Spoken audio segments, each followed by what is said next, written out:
Welcome back guys to another GGF video, and we are at the Computex booth of Lian Li.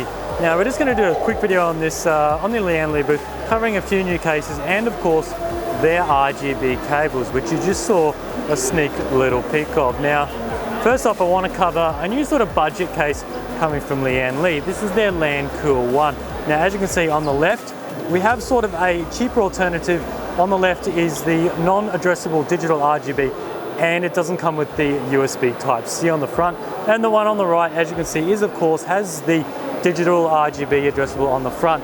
And up on the top here, where all the I/O is, it comes with a USB Type-C connector. So in terms of airflow seems pretty good. If we have a look on the front side of the actual case, you can see there's quite a bit of a gap for airflow, and also on the sides as well.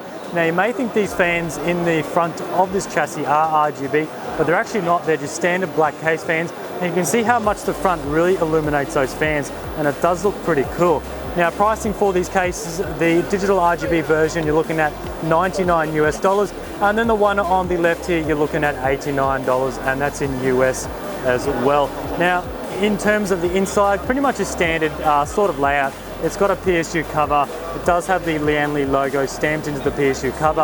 And then we've got your two SSD trays, which are removable, and so on. So you're probably not going to be doing any insane water cooling, probably just a build like this with an all-in-one cooler.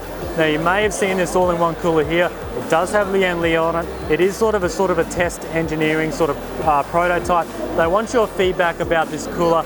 Do you like this type of block design? What would you like changed? Would you like the silver changed to black, or so on? I do like how the pump is housed up here at the end of the radiator. It makes it a little bit cleaner around the CPU block area. Alrighty, now moving on to a case that everyone's been talking about. This is the O11 Air. Now, everyone has seen the O11 Dynamic. This one's been sort of announced a little bit later on. It was at CES this year, but a bit of a closer look at this chassis.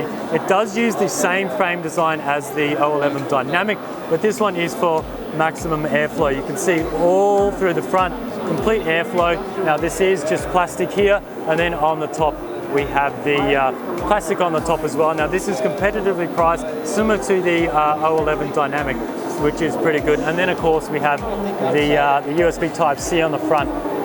Just want to see your thoughts on this actual chassis, the design. If you would go for this one over the original Dynamic, which has the glass on the front, if you would go for this sort of airflow version instead of the all glass one.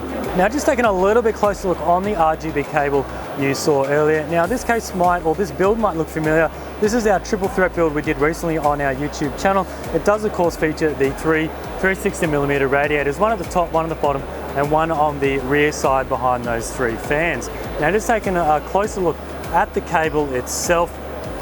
The main sort of concept design of this cable is it is an extended 24-pin sleeve cable. It is heat shrinkless, and it does have this sort of fiber optic RGB which is strapped on top. Now it will come down to how bright your chassis is inside. At the moment the case lighting isn't too bad. We have dimmed the fans a little bit, but if you had a heap of RGB lighting, LED strips, fans, it does kind of dim the sort of fiber optic cable a little bit, so you just have to bear in mind with that.